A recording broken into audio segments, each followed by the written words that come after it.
The smell of roasted turkey and cinnamon candles should have meant comfort. Instead, it's the scent that still tightens my chest every time November comes around. I was 29, seated at the far end of my parents' long oak dining table, the same table where I had once spread out invoices in pitch decks, while everyone else watched football in the living room. Glasses clinked. Laughter floated lazily through the house. It was supposed to be a perfect Thanksgiving, until my brother suddenly stood up. He didn't tap his glass or wait for silence. He simply rose with that effortless confidence he practiced his whole life, lifted his wine like he was about to make a toast at a gala, and said loud enough for every fork to freeze midair, "Before we eat, I just want to thank Mom and Dad for believing in me and officially handing me the company." For a second, no one reacted. The words hung there heavy and unreal. Then he smiled, the kind that cuts deeper than anger ever could, and added, "Arlette won't be involved anymore." My name sounded like an afterthought, like I was a footnote in a story I had written from scratch. I felt the heat crawl up my neck, felt years of sleepless nights and cheap coffee and stubborn hope flash behind my eyes. I had built that company from nothing, from a borrowed desk in a freezing studio apartment, from contracts signed with shaking hands, and now my own family was applauding the man who had never even shown up for the struggle. I looked at my parents. My mother dabbed her lips with her napkin like this was just another polite announcement. My father stared at the wood grain as if it could save him from meeting my eyes. Around us, relatives shifted in their seats, caught between curiosity and discomfort. That was when I slowly picked up my glass, took a deliberate sip of wine, let the silence stretch until it belonged to me. Then I set the glass down, looked straight at my dad, and asked quietly, "Should I tell them now, or do you want to? If you've stayed with me all the way to this moment, then please like this video and leave a sweet little comment. And if you haven't subscribed to the channel yet, make sure you do it now. We share amazing stories like this every single day." I didn't start my company with a grand vision or a trust fund waiting quietly in the background. I started it at 23 with a borrowed desk that wobbled every time I leaned too hard on it, and a second-hand laptop that overheated if I opened more than 3 tabs at once. The studio apartment I worked from had a window that didn't quite close, so winter nights came in uninvited, curling around my ankles while I sat there in thick socks, typing proposals and pretending I wasn't terrified. Cheap coffee became my closest companion. I drank it black because cream felt like an unnecessary luxury, and there were weeks when even rent felt negotiable. Every client call was a performance. I spoke with confidence I didn't feel yet, promising results I wasn't entirely sure I could deliver, then staying up until sunrise making sure I somehow did. I remember the first contract I landed. My hands were shaking so badly under the table that I pressed my palms against my knees just to keep my voice steady. When the deal closed, I walked home in the rain because I couldn't afford a cab, laughing and crying at the same time. That was the reality of building something from nothing. Meanwhile, my brother was discovering himself in beach towns and music festivals, posting filtered sunsets and captions about freedom. Sometimes he called asking for money. Sometimes he didn't even bother explaining why he needed it. I sent it anyway. I told myself that success meant lifting everyone with you. That family was supposed to feel like a shared victory. Payroll weeks were the hardest. I paid my team before I paid myself, because their belief in me felt sacred. There were months I survived on instant noodles and stubborn pride. When my parents finally took interest, it came wrapped in concern that sounded like support. They offered advice over dinners, suggested connections, asked about growth strategies. Slowly, their involvement expanded. Meetings I thought were casual turned into expectations I hadn't agreed to. Decisions I had already made were suddenly up for debate. I convinced myself it was normal, that this was what it meant to be part of a family that cared. What I didn't realize then was how easy it is for help to become control when you're too busy proving you can handle everything alone. Looking back now, I can trace the pattern all the way to childhood, to moments that seemed harmless at the time but quietly shaped the way I learned to disappear for the sake of peace. My brother was always described as sensitive, creative, someone who needed space to figure himself out. If he forgot an assignment, the teacher had misunderstood him. If he quit a job after 2 weeks, the environment hadn't been right. If he broke something, it was an accident. The world was expected to bend a little so he wouldn't have to.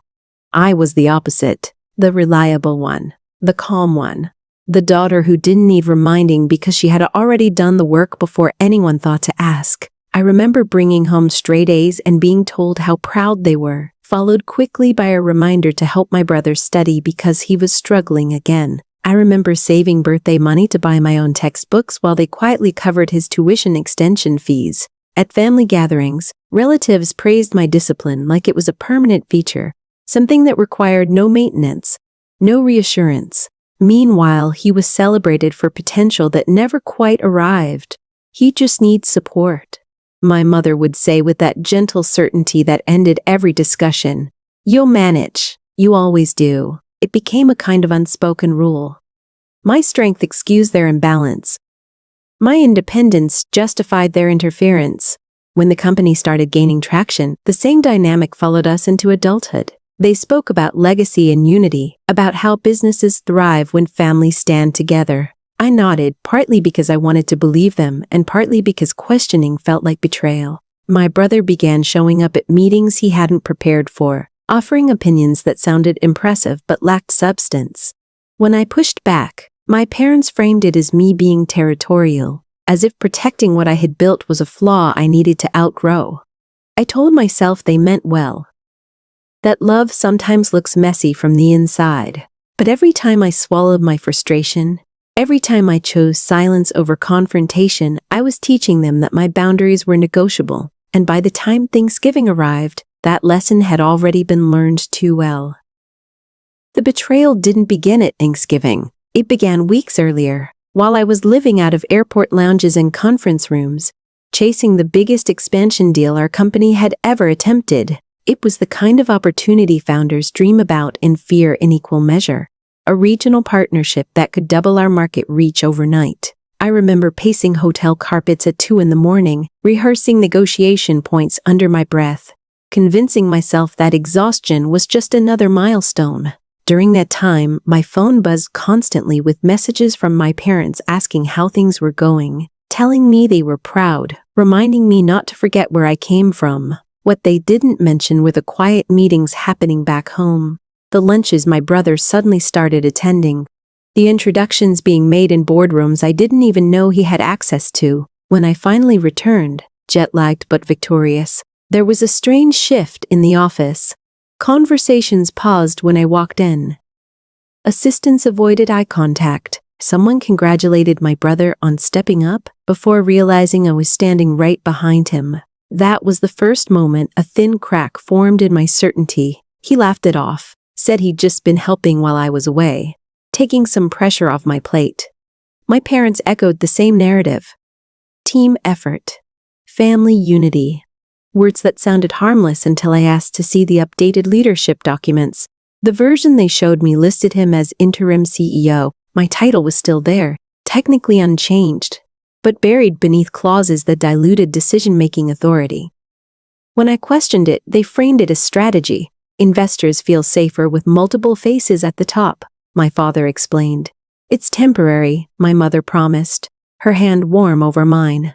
I wanted to trust them. I wanted to believe that no one would dare rewrite a story I had fought so hard to author. But late one night, unable to sleep, I started digging.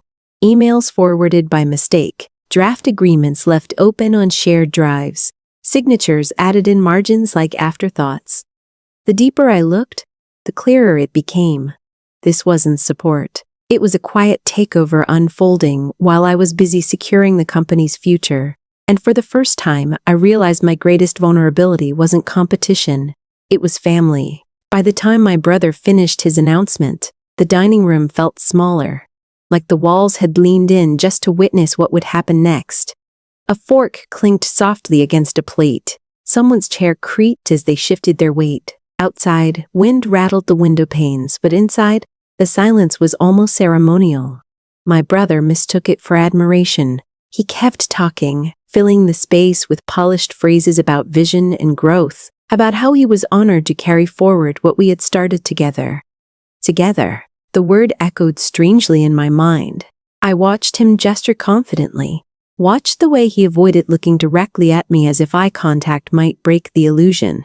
Across the table, my aunt's eyebrows knitted together in confusion. My cousin reached for his glass, took a sip, then set it down too quickly.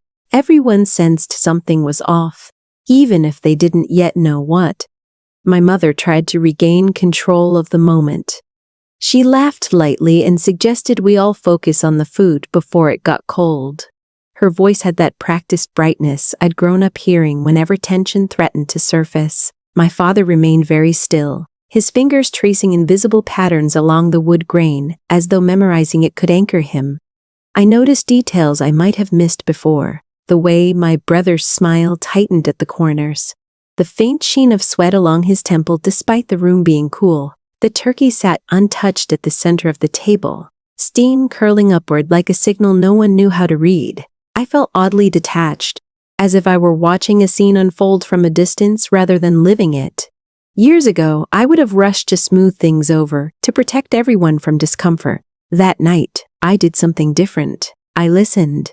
I observed. I allowed the tension to stretch until it became undeniable. Because suspense isn't just about what's said.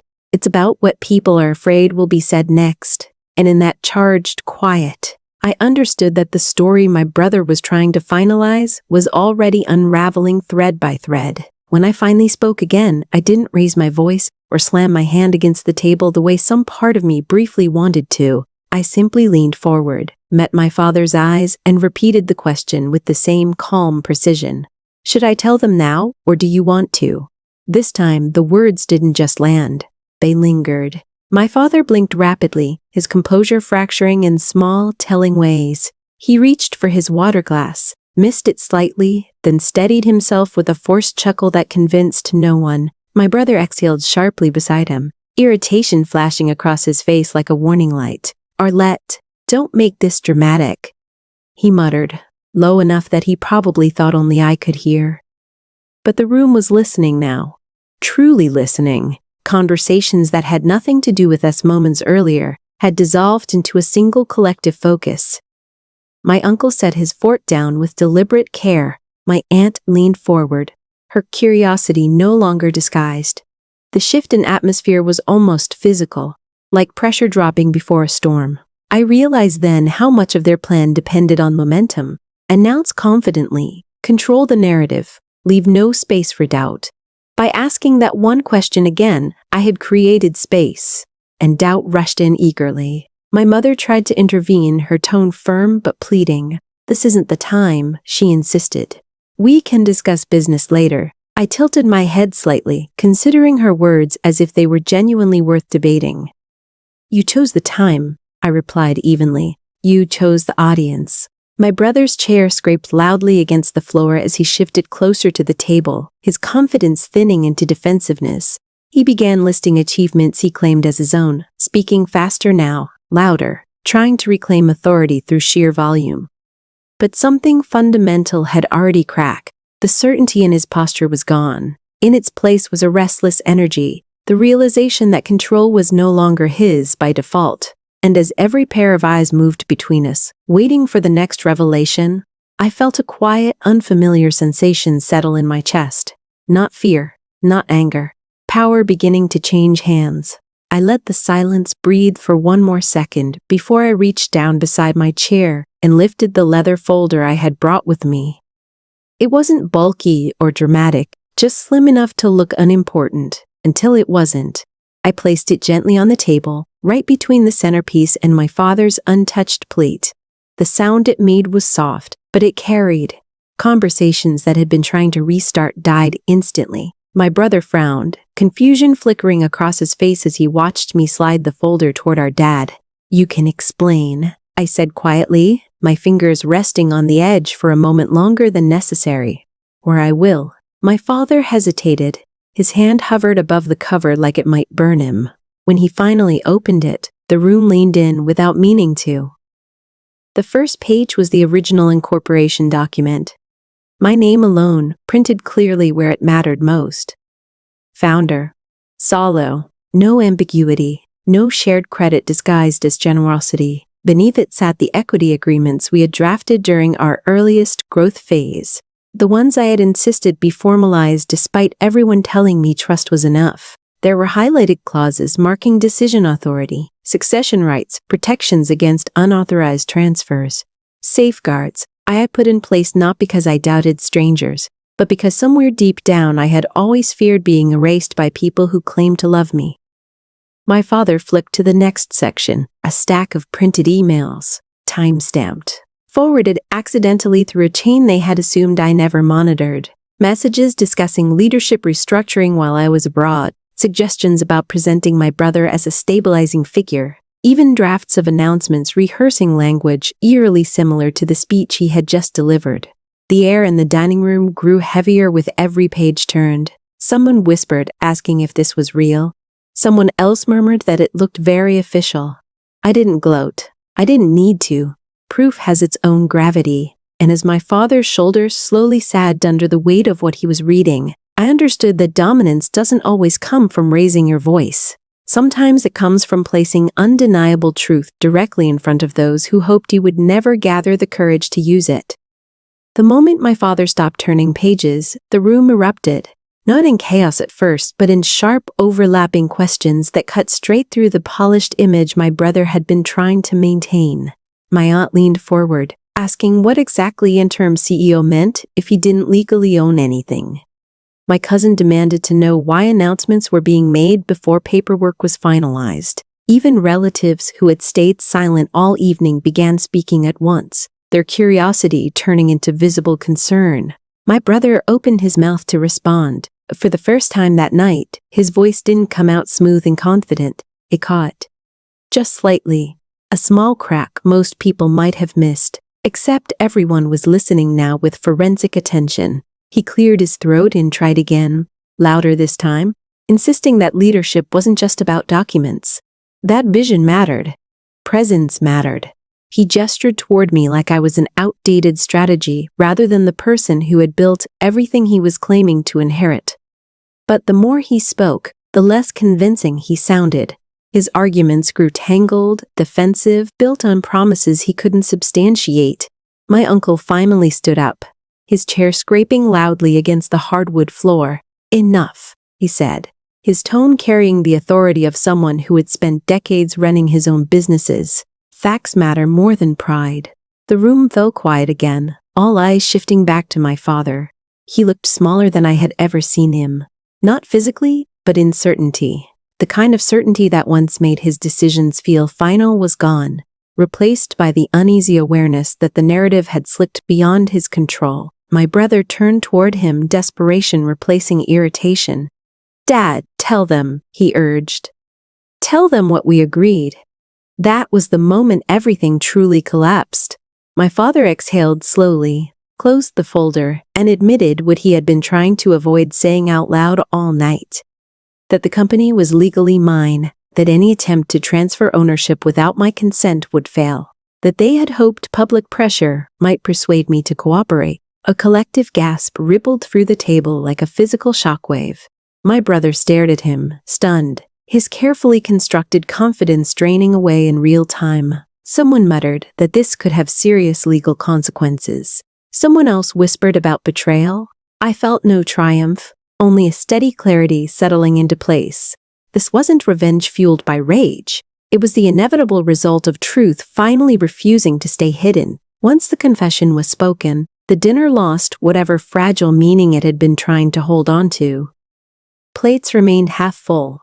Conversations fractured into tense-side whispers. My brother sat rigid in his chair, staring at the table like he was searching for a version of the evening where he had won. My mother's eyes glistened, not entirely with remorse, but with the realization that control had slipped through her fingers. I stood slowly, smoothing the front of my coat as if this were just another meeting I had decided to end early. "Thank you for listening," I said to the relatives who had unknowingly become witnesses. My voice was steady, almost gentle.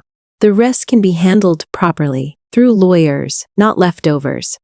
No one tried to stop me. Not because they didn't care, but because something in my posture made it clear this decision had already been made long before tonight. I walked out into the cold air with my heart racing hard enough to feel in my throat.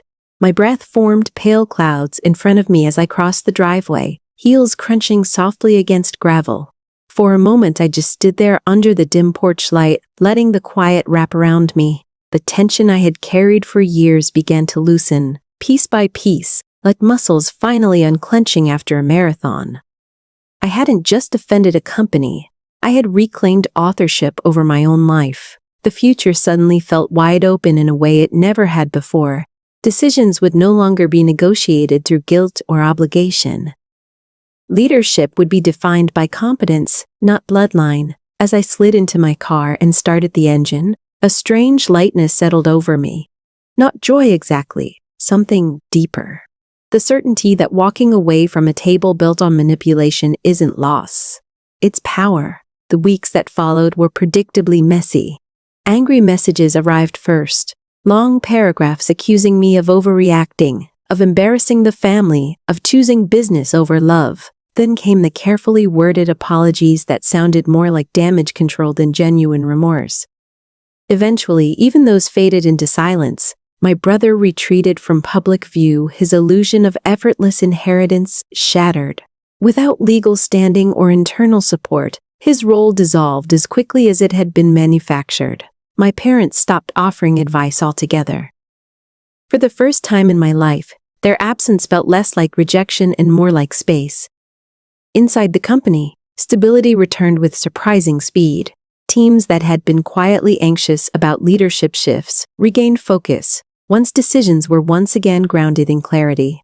We promoted people based on merit, we restructured processes based on data, not family expectations.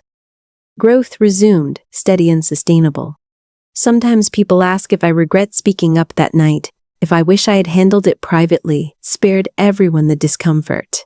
I think back to the flickering candles, the untouched turkey, the way my voice didn't shake when I asked a question that changed everything. And my answer is always the same. Peace that requires your silence isn't peace at all. It's control dressed up as harmony. The moment you choose truth, even when it's inconvenient, you give yourself permission to exist fully in your own story. If this journey resonated with you, if you've ever been told to accept less for the sake of keeping things calm, then make sure you stay connected with this channel. Subscribe, share your thoughts in the comments, and keep showing up for stories that remind you your voice was never meant to be negotiable.